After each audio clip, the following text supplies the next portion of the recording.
dari Abdullah ibn Mas'ud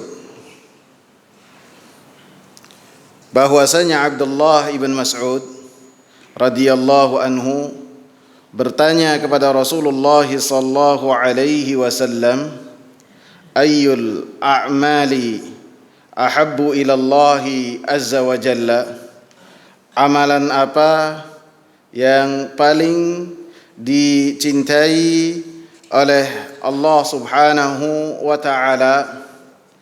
Kemudian Rasulullah sallallahu alaihi wasallam memberikan jawaban bahwasanya amalan yang paling dicintai oleh Allah subhanahu wa ta'ala adalah yang pertama as-salatu ala waqtiha, salat di awal waktu.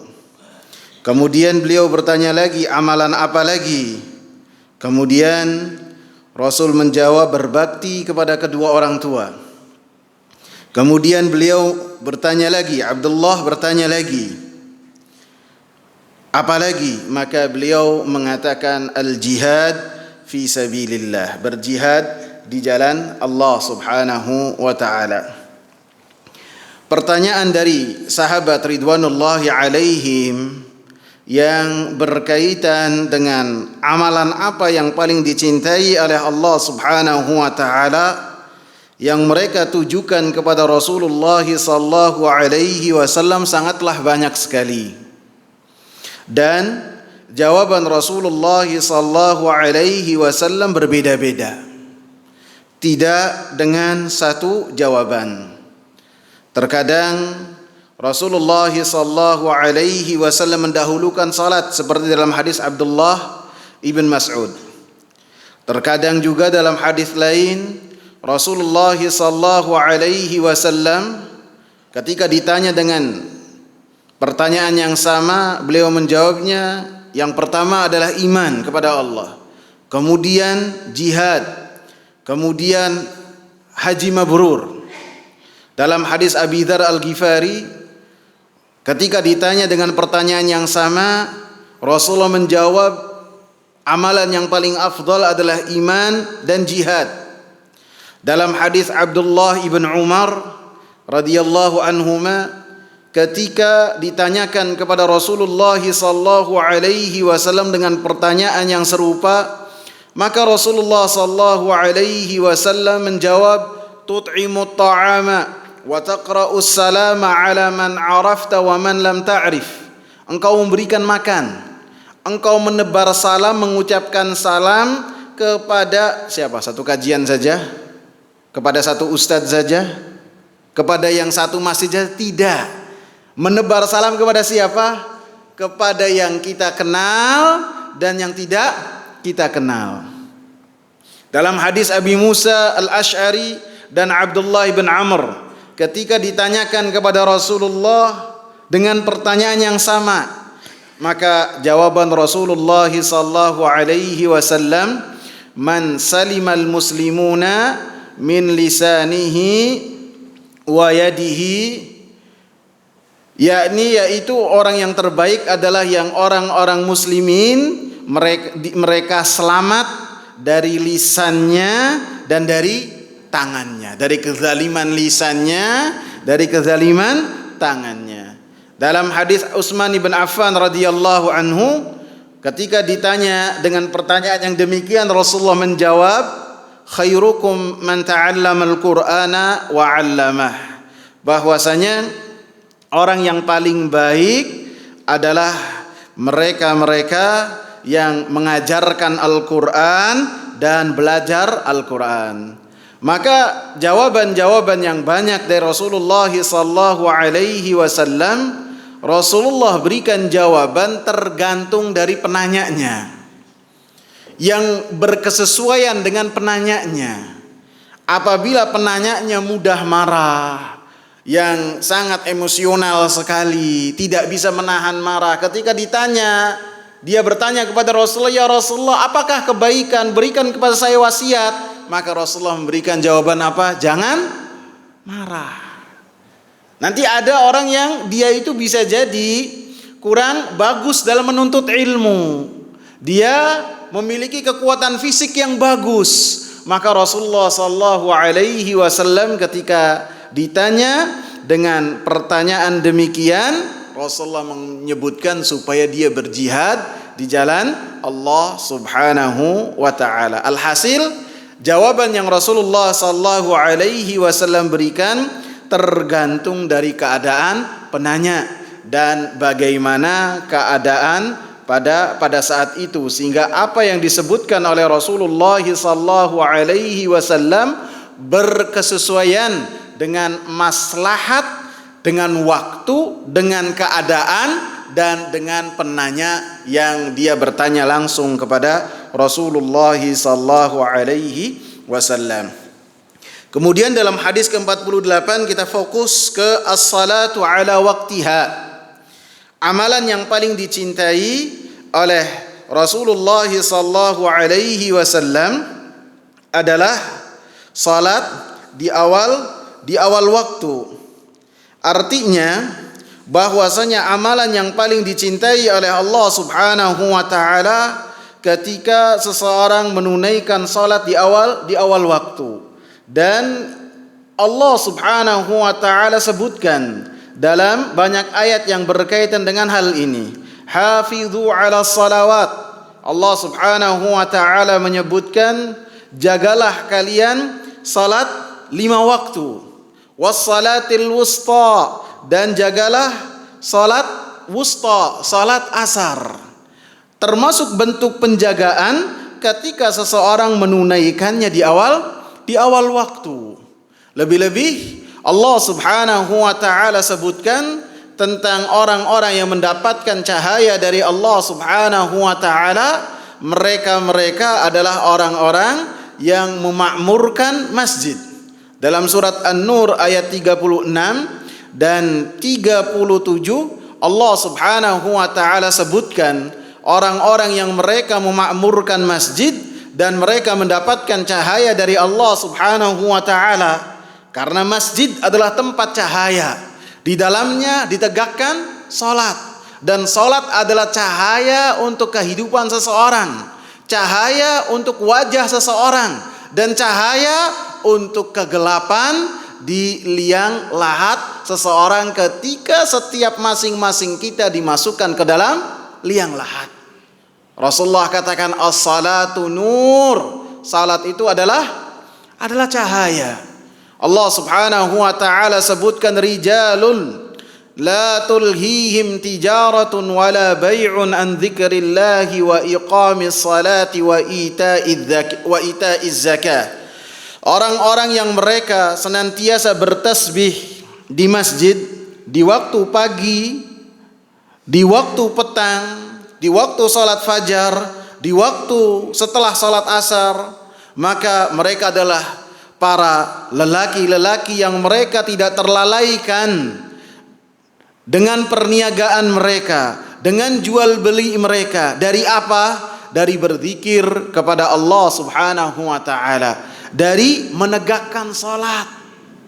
Sehingga ketika sebagian orang sibuk dengan perniagaan mereka, ayat ini memuji orang-orang yang sibuk dengan dunia, akan tetapi ketika azan dikumandangkan, hayya 'alas salah, hayya 'alal falah, mereka meninggalkan semua aktivitasnya. Dan ini telah dicontohkan oleh Rasulullah sallallahu alaihi wasallam.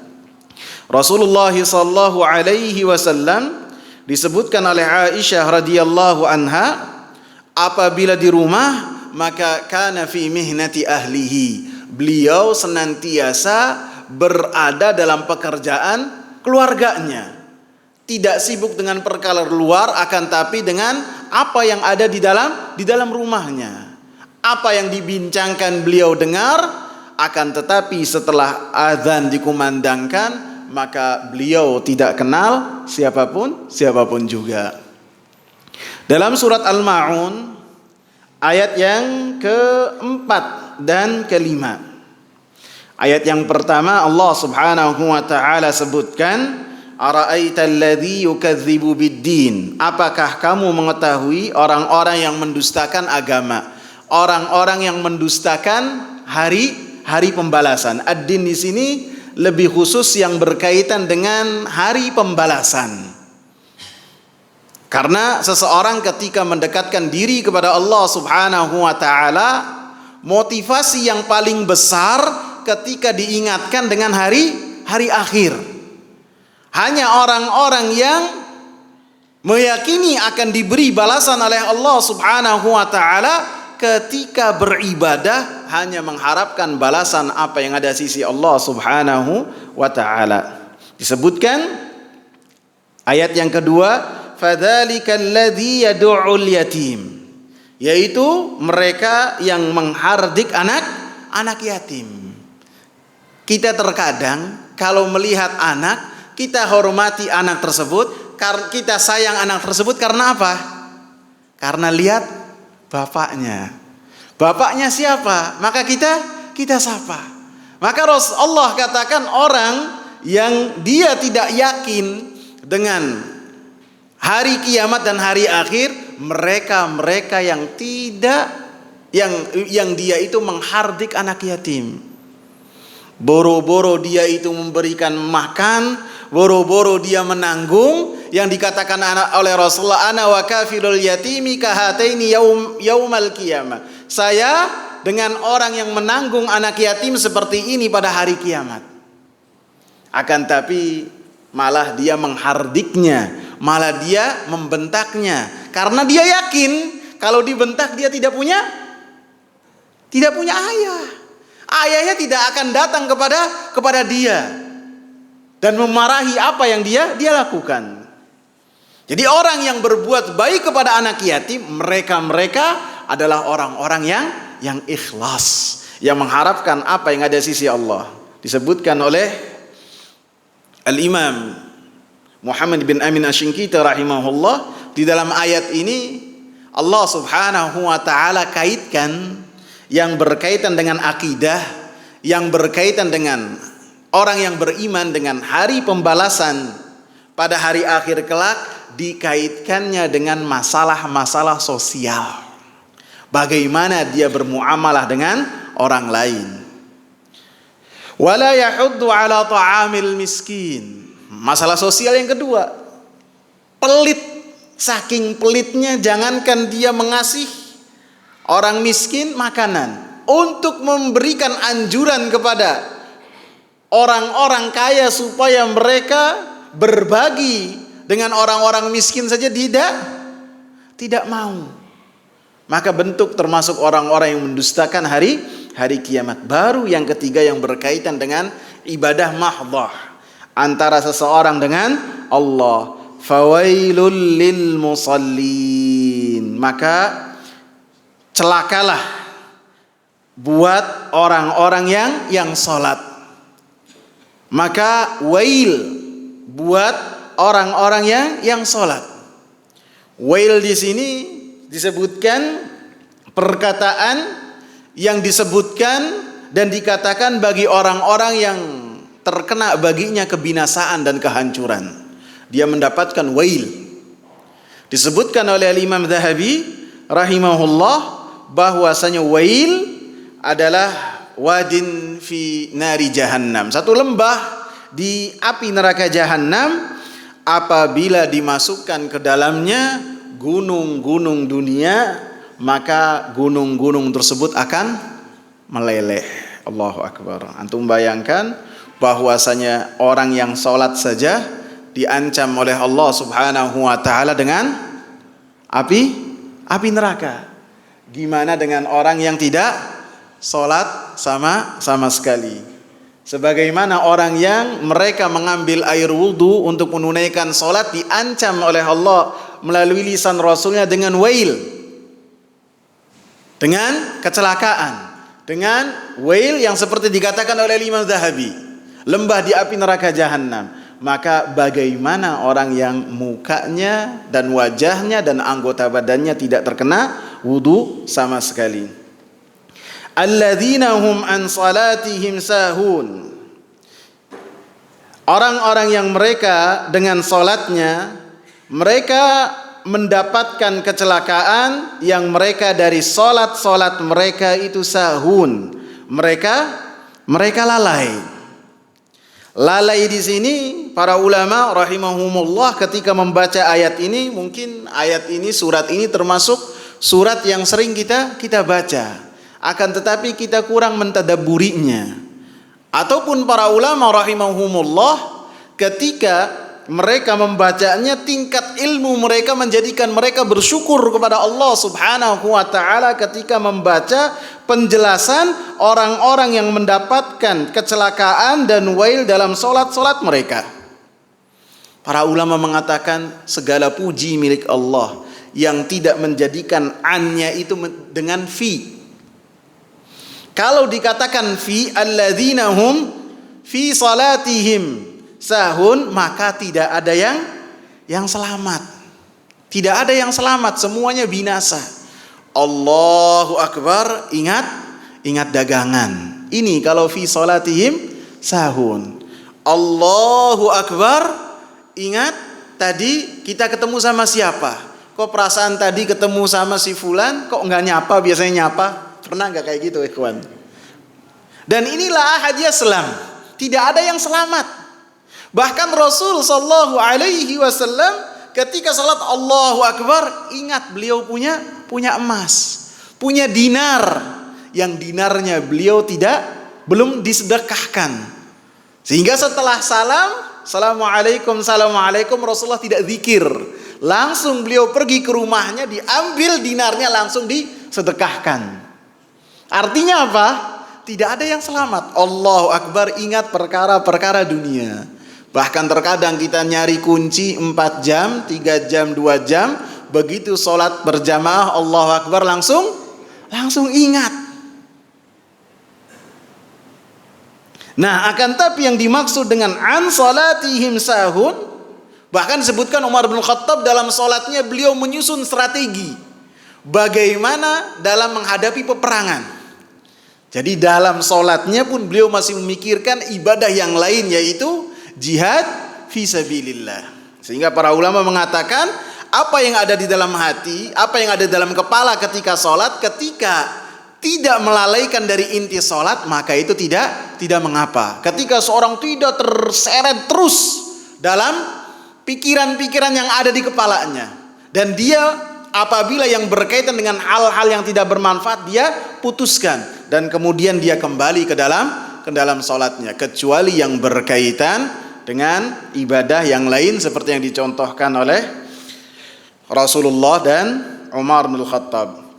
An salatihim sahun, artinya an di sini dia mengakhir-akhirkan salatnya. Ia menunda salatnya. Dikumandangkan salat Allahu Akbar, hayyalas shalah, hayyalal falah, dia tetap asik dengan aktivitasnya. Baik pedagang dengan dagangnya, baik orang kantor dengan aktivitas kantornya, baik pekerjaan-pekerjaan yang lainnya dengan mengatakan bentar lagi, dan kemudian dia melaksanakan sholatnya di akhir waktu, maka itulah termasuk orang-orang yang mendapatkan fawailul lil musallin alladzina hum an salatihim sahun. Mereka orang-orang yang dari salatnya sahun, melalaikan salat-salat mereka, yang artinya mengakhirkan salat-salat mereka. Disebutkan oleh Rasulullah sallallahu alaihi wasallam dalam sahihain, tercantum dalam sahihain dan dicantumkan juga oleh Al-Imam Ibn Katsir rahimahullah ketika beliau menafsirkan surat Al-Ma'un ayat keempat dan ayat kelima. Tilka salatul munafiqin, tilka salatul munafik, itu adalah salatnya orang-orang munafik. Itu adalah salatnya orang-orang munafik. Itu adalah salatnya orang-orang munafik. Salatnya orang-orang munafik adalah salat yang telah dicela oleh Allah Subhanahu wa taala. Yang Allah katakan mereka berupaya menipu Allah Subhanahu wa taala. Padahal pada hakikatnya mereka tertipu dengan apa yang mereka lakukan. Allah menipu mereka. Innal munafiqina yukhadi'una Allah wa huwa khadi'uhum wa idza qamu ila salati qamu kusala. Sesungguhnya orang-orang munafik mereka berupaya menipu Allah dan mereka ditipu oleh Allah Subhanahu wa taala sebagai balasan terhadap apa yang mereka lakukan. Jadi bentuk mereka tertipu dengan apa yang mereka lakukan bukan berarti Allah memiliki sifat khadi', bukan. Disebutkan hal ini sebagai muqabalah, sebagai lawan dan balasan terhadap apa yang telah mereka lakukan. Sebagaimana mereka bermakar, maka Allah Subhanahu wa taala balas makar mereka dengan makar. Bentuk apa yang mereka lakukan adalah apabila mereka berdiri untuk menunaikan salat, mereka salatnya bermalas-malasan. Yang Rasulullah katakan, itulah salat orang munafik, itulah salat orang munafik, itulah salat orang munafik. Ia jelisu yarqubus syamsa, dia duduk. Dia memperhatikan matahari apabila di salat asar. Hatta idza kanat baina qarnai syaitan, kemudian apabila matahari itu sudah berada di dekat untuk tenggelam, sudah mulai menguning, sudah mulai memerah, maka naqara faqama fanaqara arba'an la yadhkurullaha fiha illa qalila. Di akhir waktu salat baru dia berdiri. Kemudian salatnya gimana? Mematok-matok seperti unggas. Tidak ada kekhusyuan sama sekali. Maka Allah Subhanahu wa taala katakan mereka sebagai orang-orang yang la yadhkurunallaha illa qalila. Mereka tidaklah berzikir kecuali sedikit sekali. Salah satu bentuknya adalah ketika menunaikan salatnya di akhir waktu. Wallahu ta'ala a'lam. Sehingga dalam hadis ini anjuran yang sangat kuat untuk kita ini apabila tiba waktu salat, kita menunaikan salat di awal waktu, kita meninggalkan semua aktivitas kita. Hadis yang berikutnya yang berkaitan dengan babul mawaqit, hadis Aisyah. Hadis Aisyah radhiyallahu anha. Hadis yang ke-49. An Aisyah radhiyallahu anha qalat. Dari Aisyah radhiyallahu anha beliau berkata, laqad kana Rasulullah sallallahu alaihi wasallam yusalli al-fajr. Sungguh Rasulullah sallallahu alaihi wasallam menunaikan salat fajar, salat subuh. Fayashhadu ma'ahu nisa'un minal mu'minati mutalaffi'atin bimurutihinna thumma yarji'na ila buyutihinna ma ya'rifuhunna ahadun minal ghalas. Kemudian hadir dengan Rasulullah sallallahu alaihi wasallam perempuan-perempuan dari kalangan mukminat mutalaffi'at bimurutihinna, mereka memakai dengan murutihinna, dengan baju-baju yang menutupi aurat mereka sehingga aurat mereka tidak terbentuk. Thumma yarji'na ila buyutihinna, kemudian mereka kembali ke rumah-rumah mereka dan tidak ada yang mengetahui salah seorang pun di antara mereka karena kegelapan waktu fajar. Hadis ini disebutkan oleh Aisyah radhiyallahu anha yang berkaitan dengan waktu salat subuh. Bahwasanya Rasulullah sallallahu alaihi wasallam ketika salat subuh, maka Rasulullah sallallahu alaihi wasallam melaksanakan salat fajar tersebut ketika fajar shadiq telah nampak untuk Rasulullah sallallahu alaihi wasallam. Sehingga begitu telah tiba, kemudian azan dikumandangkan, kemudian kaum muslimin berkumpul, maka Rasulullah sallallahu alaihi wasallam menunaikan salat tersebut ketika waktu fajar masih gelap. Ini yang berkaitan dengan hadis dalam babul mawaqit ini. Karena sebagian ulama yang berkaitan dengan salat fajar, mereka membawakan hadis dari Rasulullah sallallahu alaihi wasallam, asfiru bi salatil fajri. Kalian safarkanlah, laksanakanlah waktu salat subuh itu ketika waktu fajar itu sudah mulai agak terang, bukan ketika waktu fajar itu masih diliputi kegelapan malam. Ini makna dari hadis lain. Akan tetapi yang dibawakan dalam penulis ini, beliau lebih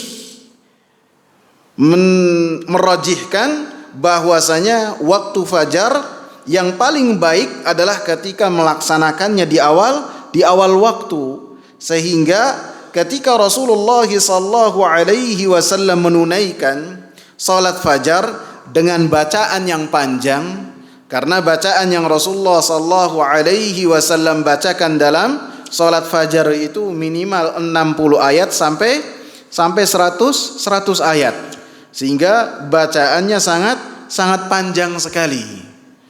Akan tetapi walaupun dengan salat yang panjang, disebutkan oleh hadis Aisyah radhiyallahu anha, "Tsumma yarji'na ila buyutihinna ma ya'rifuhunna ahadun minal ghalas." Ketika para sahabat perempuan yang mereka datang dalam salat fajar bersama dengan Rasulullah sallallahu alaihi wasallam, kemudian mereka pulang ke rumah-rumah mereka, maka ketika mereka pulang, maka tidak ada yang mengetahui salah seorang pun karena kegelapan malam, kegelapan waktu fajar yang masih tersisa.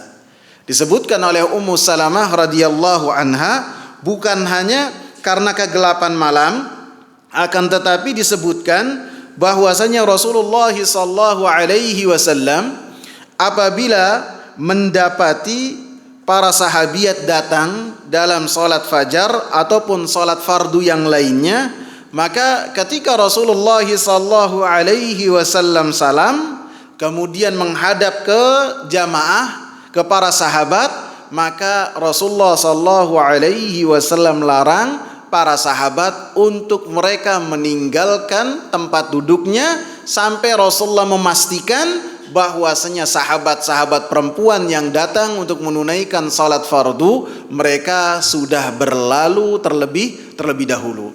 Artinya dalam riwayat Ummu Salamah radhiyallahu anha, kenapa mereka tidak ada yang mengenali salah seorang pun walaupun mereka datang ke salat berjamaah? Yang pertama karena kegelapan waktu fajar masih ada. Artinya Rasulullah salat fajarnya di awal waktu, tidak beliau tunda di akhir waktunya, tidak. Kemudian yang kedua, karena Rasulullah sallallahu alaihi wasallam menahan para sahabat laki-laki supaya mereka tidak bentrok di tempat keluar, di pintu keluar, sehingga Rasulullah menahan sehingga tidak ada seorang pun yang mengenal dari perempuan-perempuan yang datang ke majelis atau ke Masjid Nabawi atau masjidnya Nabi sallallahu alaihi wasallam. Kemudian kalau anggaplah ketika seseorang itu sholatnya panjang di waktu subuh, saking panjangnya sampai waktu subuhnya keluar. Kalau sekarang nggak mungkin terjadi ya. Kalaupun ada mungkin diseret kali imamnya ya.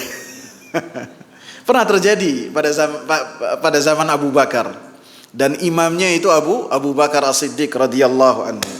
Beliau jadi imam membaca kalau tidak salah surat Al-Baqarah, sehingga ketika selesai hampir saja matahari terbit ataupun matahari sudah terbit, dan para sahabat mendiamkan hal itu menunjukkan bahwasanya hal tersebut adalah hal yang boleh, tidak mengapa. Dalam hadis ini juga, pada hakikatnya hadis masalah salat waktu fajar ini pembahasannya sangat panjang sekali. Dalam hadis ini juga disebutkan bahwasanya, sebelum saya masuk ke bab yang lain, dalam hadis ini disebutkan bahwasanya Aisyah radhiyallahu anha ketika menyebut tentang apa yang dilakukan oleh Rasulullah sallallahu alaihi wasallam dalam salat fajar dengan menggunakan lafaz kana Rasulullah sallallahu alaihi wasallam yusallil fajr, bahwasanya Rasulullah sallallahu alaihi wasallam melaksanakan salat subuh. Apabila ada lafaz kana kemudian diiringkan dengan fi'il mudhari seperti dalam hadis ini, kana yusallil fajra, artinya ini adalah perbuatan Rasulullah sallallahu alaihi wasallam yang senantiasa beliau lakukan di musim apapun, baik itu musim panas ataupun musim dingin. Karena sebagian ulama membedakan, artinya apabila asfiru bi salatis subhi mereka bawakan dalam musim panas. Adapun musim dingin dengan hadis ini ataupun hadis yang menunjukkan Rasulullah melaksanakan di awal waktu dalam salat fajar. Artinya lafaz dari hadis Aisyah radhiyallahu anha, Rasulullah sallallahu alaihi wasallam senantiasa lakukan hal tersebut dengan istimrar, dengan senantiasa biasa lakukan kapanpun dan musim apapun. Dalam hadis ini disebutkan bahwasanya Rasulullah sallallahu alaihi wasallam membolehkan para perempuan untuk mereka mendatangi salat berjamaah di masjid. Karena Aisyah radhiyallahu anha menyebutkan bahwasanya para sahabat perempuan mereka datang dengan apa yang telah Rasulullah sallallahu alaihi wasallam tegakkan. Ketika para sahabat dan Rasulullah menunaikan salat berjamaah bahkan di waktu fajar, maka sahabat-sahabat perempuan mereka datang untuk salat berjamaah bersama dengan Rasulullah sallallahu alaihi wasallam. Tentu dengan ketentuan-ketentuan. Yang pertama dengan keyakinan bahwasanya seorang perempuan ketika salat dia di rumah itu lebih afdal daripada salat dia di masjid, dan ini masjid manapun juga. Ketika seorang perempuan salatnya di rumah itu lebih afdal daripada salat dia di masjid. Bahkan ketika salat dia itu di rumahnya di tempat yang lebih tertutup, maka lebih afdal daripada seorang perempuan salat yang salatnya itu di rumahnya di ruangan terbuka. Banyak hadisnya yang berkaitan dengan hal ini. Dalam hadis yang tercantum di Umdatul Ahkam juga Rasulullah katakan, idza sta'dzanat ahadakum imra'atuhu ilal masjid fala yamna'ha. Apabila seorang perempuan izin kepada walinya, kepada suaminya untuk menunaikan salat berjamaah, maka jangan ditahan, jangan dilarang, biarkan. Dalam hadis lain Rasulullah katakan, la tamna'u ima Allahi masajidallah wa buyutuhunna khairul lahun. Jangan kalian larang perempuan-perempuan muslimat untuk datang ke masjid. Dan Rasulullah katakan wa buyutuhunna khairul lahunna. Dan salat mereka di rumah itu lebih baik daripada salat mereka di masjid. Termasuk masjid, ya bukan hanya Masjid An-Nur, Masjid Nabawi juga. Karena Rasulullah mengatakannya di mana ini? Di Masjid Nabawi. Bahkan termasuk ketika jamaah umrah, ketika dia sudah sampai di Madinah atau di Mekah, mana yang lebih afdal? Salat dia di dekat Ka'bah ataukah di hotel dia? Salat dia di Masjid Nabawi di Raudhah ataukah salat dia di hotel dia ataupun di rumah dia? Maka tentu ketika tempat yang lebih tertutup, maka itu lebih afdal. Rasulullah sallallahu alaihi wasallam katakan, salatul mar'ati fi baitiha afdalu min salatiha fi hujratiha. Salat seorang perempuan di rumahnya, ini kelihatannya hadisnya salah nih. Salat seorang perempuan di rumah lebih afdal daripada salat dia di masjid. Wa salatuha fi makhda'iha afdalu min salatiha fi baitiha. Salat seorang perempuan di kamarnya lebih afdal daripada salat dia di ruang tamu, di ruang depan atau ruangan-ruangan lainnya dari bagian rumah. Jadi lebih tertutup, maka lebih afdal. Karena seorang perempuan ketika berada di rumahnya, maka dia makin dekat dengan Allah Subhanahu wa taala. Rasulullah katakan al-mar'atu aurah. Perempuan itu adalah aurat. Fa idza kharajat istasyarafaha syaitan. Apabila dia keluar dari rumahnya, maka syaitan akan mengiringinya. Wa aqrabu ma takunu min rabbiha idza hiya fi qa'ri baitiha. Dan keadaan yang paling dekat antara seorang perempuan dengan Allah Subhanahu wa taala ketika seorang perempuan ada di dalam rumahnya. Allahu akbar. Jadi ketika seorang perempuan di rumahnya, maka itu lebih afdal. Sehingga harus memiliki keyakinan yang pertama bahwasanya salat dia di rumahnya itu lebih afdal. Yang kedua, ketika seorang perempuan akan datang menunaikan salat 5 waktu diperbolehkan. Yang kedua, dia tidak memakai wangi-wangian. Tidak boleh memakai wangi-wangian. Banyak hadis yang melarang tentang hal ini. Rasulullah sallallahu alaihi wasallam sebutkan, ayyuma imra'atun ista'tarat famarrat ala qaumin liyajidu min rihiha fahiya zaniyah.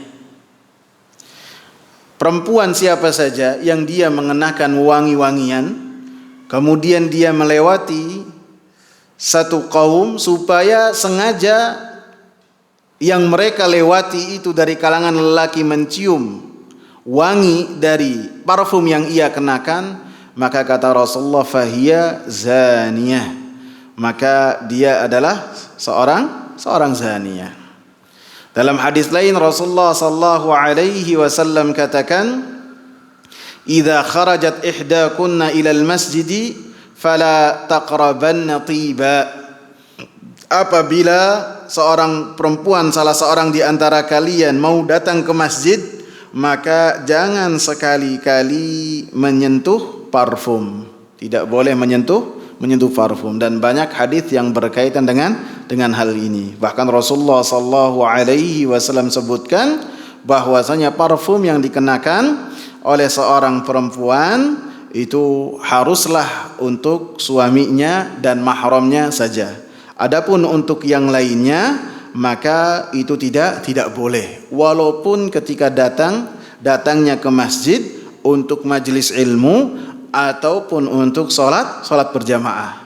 Bahkan Abu Hurairah radhiyallahu anhu pernah beliau ketika ada perempuan yang melewati beliau, kemudian angin berhembus sehingga membawa ke hidung beliau wewangian yang dipakai oleh perempuan tersebut, maka Abu Hurairah radhiyallahu anhu langsung menegur perempuan ini. Bisa jadi waktu itu Abu Hurairah sebagai seorang gubernur, karena beliau pernah diangkat menjadi seorang gubernur di kota Madinah.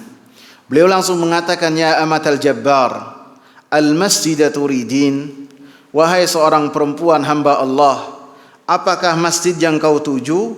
Maka perempuan ini menjawab iya. Maka kata Abu Hurairah memastikan lagi, walahu tatayyabti, apakah engkau ini mengenakan parfum, menggunakan parfum disengaja untuk datang ke masjid? Maka perempuan ini mengatakan, iya wahai sahabat Nabi. Maka kata Abu Hurairah radhiyallahu anhu, farji'i faghtasili, pulanglah engkau dan mandilah, hilangkanlah dari diri engkau itu wewangian. Karena saya mendengar Rasulullah sallallahu alaihi wasallam mengatakan, tidaklah ada seorang perempuan dia keluar menuju masjid, kemudian angin bertiup, angin berhembus membawa wewangian dari parfum yang ia kenakan, maka Allah Subhanahu wa taala tidak akan menerima salatnya. Antum bayangkan, tidak akan menerima salat perempuan tersebut sampai dia pulang dan sampai dia mandi sehingga menghilangkan wewangian yang dia gunakan.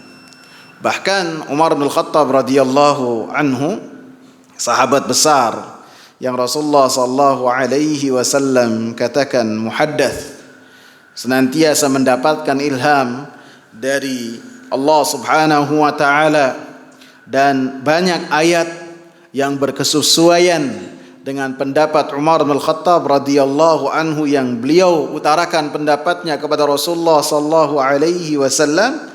Termasuk ijtihad beliau adalah beliau membawa tongkat, siap memukul, siap menghukum perempuan-perempuan yang mereka menggunakan parfum dan minyak wangi. Berarti mungkin zaman sekarang digebukin semua sama Umar ya. Jadi Umar radhiyallahu anhu membawa kayu, bisa jadi ke pasar, bisa jadi ke masjid, membawa tongkatnya. Apabila mendapati seorang muslimah, seorang perempuan mengenakan minyak wangi, maka beliau akan memukul perempuan tersebut supaya tidak melakukan hal yang sama. Sehingga beliau menegur perempuan tersebut. Wa qad alimtunna anna qulubar rijali 'inda unufihim. Padahal kalian wahai perempuan mengetahui secara yakin bahwasanya hati laki-laki itu ada di hidung-hidung mereka. Artinya apabila hidungnya itu sudah mencium bau minyak wangi dari perempuan-perempuan yang bisa jadi berpapasan dengan mereka, ini bisa jadi berpapasan dengan motor, bisa jadi dengan jalan, bisa jadi juga dengan dia naik kendaraan apapun, sepeda ataupun yang lainnya, bisa jadi syahwatnya tergerak ketika mencium wangian-wangian yang dibawa oleh perempuan atau dikenakan oleh perempuan. Syarat yang berikutnya banyak disebutkan oleh Imam Ibnu Mulakin rahimahullah. Ketika berjalan, ini bukan hanya ke masjid, kemanapun juga, maka seorang perempuan tidak boleh menarik perhatian dengan cara dia berjalan di tengah-tengah jalan. Jadi misalnya jalannya itu besar, bukan berarti jalan ini jalan raya ya. Kalau tengah jalan raya malah bisa jadi ketabrak. Maksudnya ketika ada momen tertentu yang misalnya jalannya itu besar, tempat pejalan kakinya itu besar, maka seorang perempuan tidak dianjurkan walaupun dia sudah mengenakan jilbab yang syar'i, dia berkerudung dengan kerudung yang syar'i, dia tidak memakai wewangian, dan dia pada saat itu keluar karena darurat, dan dia meyakini ketika di rumahnya lebih baik karena Allah mengatakan waqarna fi buyutikun. Kemudian ketika keluar dari rumah, maka dia dianjurkan dan diperintahkan untuk tidak berjalan di tengah-tengah, di pinggir kalau berjalan. Tidak boleh di tengah-tengah. Karena Rasulullah sallallahu alaihi wasallam mengatakan, "Laisa lin-nisa'i wasatut thariq." Tidak untuk perempuan jalan yang ada di tengah. Akan tetapi ketika berjalan haruslah di jalannya itu di pinggir, tidak jalan di tengah, dan ketika berjalan bergerombol kemudian menarik perhatian yang lainnya, dan banyak yang disebutkan yang berkaitan dengan hal ini. Dalam hadis ini disebutkan beberapa pelajaran. Yang pertama, bahwasanya Rasulullah sallallahu alaihi wasallam menunaikan salat subuh di awal waktunya ketika waktu fajar masih bercampur dengan kegelapan malam.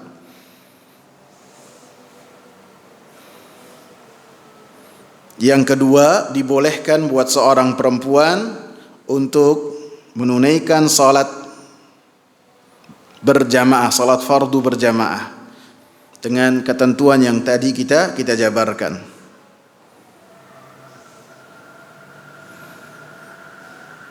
Dan dalam hadis ini juga menunjukkan bahwasanya masyarakat yang Rasulullah sallallahu alaihi wasallam pimpin, maka masyarakat yang di dalamnya ada rasa aman. Sehingga setiap masyarakat yang mereka dibina di atas tauhid senantiasa melakukan keutamaan-keutamaan dan senantiasa menjaga kehormatan-kehormatan mereka. Hadis berikutnya ya, yang masih berkaitan dengan waktu. An Jabir bin Abdullah radhiyallahu anhuma, dari Jabir bin Abdullah radhiyallahu anhuma, beliau berkata, kana an-nabiy sallallahu alaihi wasallam yusalli adh-dhuhra bil hajirah, bahwasanya Rasulullah sallallahu alaihi wasallam menunaikan salat zuhur di waktu hajirah. Di waktu hajirah adalah di waktu matahari yang sangat panas sekali, ketika matahari sudah mulai tergelincir ke arah barat. Dan seperti yang saya sebutkan, Rasulullah sallallahu alaihi wasallam apabila para sahabat menyebutkan tentang Rasulullah menggunakan kana yusalli, maka menunjukkan bahwasanya Rasulullah sallallahu alaihi wasallam melakukan hal tersebut secara terus-menerus. Artinya yang berkaitan dengan salat zuhur pun, maka Rasulullah sallallahu alaihi wasallam menunaikan di awal waktu, kecuali apabila pada saat itu panasnya sangat panas sekali. Apabila panasnya sangat luar biasa, maka Rasulullah memerintahkan fa'abridu bi salati zuhur, maka kalian akhirkan waktu salat zuhur. Sehingga misalnya apabila di awal waktu itu sangat panas sekali, lebih-lebih kalau kita sekarang ada AC, apabila mungkin zaman dulu nggak ada AC, ataupun mungkin mati lampu, ketika panasnya itu luar biasa, bisa ditakhir, diundur sampai panasnya itu reda. Antum bisa dapati para sahabat ridwanullahi alaihim, mereka senantiasa membahas tentang waktu-waktu salat, dan bahwasanya Rasulullah sallallahu alaihi wasallam senantiasa menunaikan salat di awal waktu, karena ketika para sahabat bertemu dengan sebagian umara yang mereka dari Bani Umayyah, sebagian dari Bani Umayyah, umara-umaranya, penguasa-penguasanya, mereka memiliki kebiasaan untuk menunda-nunda salat, mengakhir-akhirkan salat. Sehingga para sahabat ridwanullahi alaihim, mereka menjelaskan bahwasanya waktu salat itu adalah yang paling afdal di awal waktu. Bahkan untuk sebab inilah Abdullah bin Umar radhiyallahu anhu, ketika beliau di Mina mendapati sebagian pasukan, yang pasukan tersebut adalah pasukan dari Hajjaj bin Yusuf As-Thaqafi, ketika menunda-nunda waktu salat zuhur, maka Abdullah bin Umar langsung menolak hal tersebut, membantah hal tersebut dengan menyatakan bahwasanya salat zuhur ketika matahari itu tergelincir. Begitu tergelincir, maka langsung waktu zuhur dimulai. Maka pada saat itu Hajjaj bin Yusuf marah, kemudian memerintahkan salah seorang pasukannya untuk bertanya kepada Ibn Umar sembari menusuk kaki Abdullah bin Umar dengan tombak yang tombaknya sudah dipenuhi oleh racun, dilumuri oleh racun, sehingga Abdullah bin Umar pun langsung sakit dan kemudian meninggal di dunia. Dan antum saking kejamnya Hajjaj bin Yusuf, setelah Abdullah bin Umar terkapar, kesakitan dan tidak bertenaga, Hajjaj bin Yusuf datang untuk apa? Menjenguk. Ini orang hatinya dari apa nggak tahu. Dia yang memerintahkan dan dia juga menengok Abdullah bin Umar. Dan Abdullah bin Umar memiliki firasat yang tajam. Kemudian beliau menyatakan, engkaulah yang memerintahkan supaya orang tersebut untuk menusuk Abdullah bin Umar dengan tombaknya. Wal asra wasyamsu naqiyatun. Dan salat asar ketika matahari itu masih bersih. Ketika matahari belum menguning. Dan ini di awal waktu. Wal maghriba idza wajabat, dan Nabi sallallahu alaihi wasallam melaksanakan salat maghrib ketika matahari terbenam. Wal isya'a ahyanan wa ahyanan, dan salat isya Nabi sallallahu alaihi wasallam terkadang. Artinya idza ra'ahu mujtama'u ajjala. Nabi sallallahu alaihi wasallam apabila mendapati para sahabat itu telah berkumpul di waktu isya yang pertama, maka Nabi sallallahu alaihi wasallam langsung menyegerakan supaya iqamat dikumandangkan. Wa idza ra'ahum abta'u akhara, dan Nabi sallallahu alaihi wasallam apabila mendapati bahwasanya sebagian kaum muslimin datangnya itu telat, akhara, menunda iqamat, tidak menyegerakan iqamat, sehingga kaum muslimin melaksanakan salat isya berjamaah. Dan termasuk yang dikecualikan dalam salat di awal waktu yaitu salat isya. Nabi sallallahu alaihi wasallam terkadang beliau sengaja mengakhirkan salat isya sampai tiba di sepertiga malam yang pertama. Sampai perempuan-perempuan yang pada saat itu datang untuk salat berjamaah dengan Nabi sallallahu alaihi wasallam menunggu sambil tertidur. Anak-anak yang mereka datang ke salat berjamaah dengan Nabi sallallahu alaihi wasallam, mereka menunggu dan tertidur. Dan Nabi sallallahu alaihi wasallam pada saat itu masih di rumahnya. Artinya bayangkan kalau kita sekarang jam 7 salat isya, berarti sepertiga malam pertama jam 11 atau jam 10. Jadi diakhirkan oleh Rasulullah sallallahu alaihi wasallam. Dan ini termasuk pengecualian dalam salat di awal waktu. Salat zuhur ketika panasnya sangat terik, dan salat isya ketika dilakukan secara berjamaah. Tidak dianjurkan seseorang untuk mengakhirkan salat isya di sepertiga malam pertama, akan tapi sholatnya sendirian. Nantilah saya sholatnya di sepertiga malam pertama tapi sendirian. Tidak dianjurkan. Yang dianjurkan ketika sholatnya itu berjamaah, bareng-bareng. Dan ini telah dilakukan oleh Rasulullah. Umar bin Khattab radhiyallahu anhu, yang banyak pujian dari Rasulullah berkaitan dengan Umar bin Khattab, begitu mendapati perempuan kesusahan, anak-anak juga kesusahan, maka beliau menyatakan as-salata ya Rasulullah dengan suara lantang, supaya Rasulullah sallallahu alaihi wasallam mendengar. Diulang oleh Umar, as-salata ya Rasulullah raqadan nisa wasibyan. Disebutkan alasannya, perempuan-perempuan, anak-anak yang menunggu sudah mulai tidur. Maka Rasulullah sallallahu alaihi wasallam keluar sambil menetes dari rambutnya itu air. Artinya beliau mandi sebelum datang untuk salat tersebut. Kemudian Rasulullah sallallahu alaihi wasallam mengatakan bahwasanya sepertiga malam pertama itu adalah waktuha. Salat isya waktuha yang paling afdal.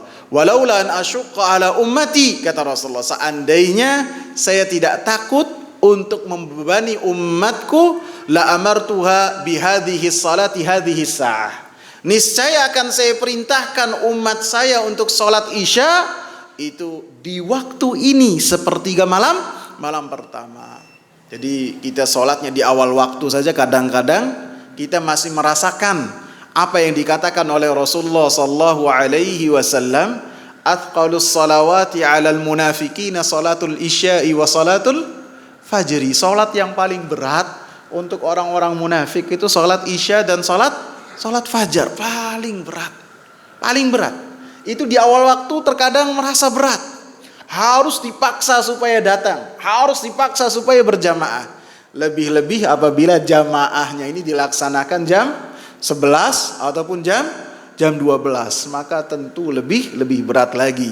Dan Rasulullah sallallahu alaihi wasallam telah disifati oleh Allah Subhanahu wa taala Rauf, memiliki kasih sayang yang luar biasa. Memiliki kasih sayang dan rahmat yang luar biasa, rahim bil mukminin, sayang kepada orang-orang yang beriman. Sehingga ketika menentukan mana yang paling baik dan mana yang harus dilaksanakan, Rasulullah sallallahu alaihi wasallam memperhatikan bagaimana umatnya, apakah mampu ataukah tidak. Wasubhu kana an-nabiy sallallahu alaihi wasallam yusalliha bighalas, dan waktu subuh Nabi sallallahu alaihi wasallam melaksanakannya ketika waktu ghalas, seperti yang kita sebutkan dalam hadis Aisyah yang sebelumnya. Waktu fajar, yang waktu fajar sadiknya itu telah muncul, akan tetapi masih bercampur dengan kegelapan malam. Wallahu ta'ala a'lam. Semoga bermanfaat. Subhanakallahumma bihamdika asyhadu an la ilaha illa anta astaghfiruka wa atubu ilaik. Assalamu alaikum warahmatullahi wabarakatuh.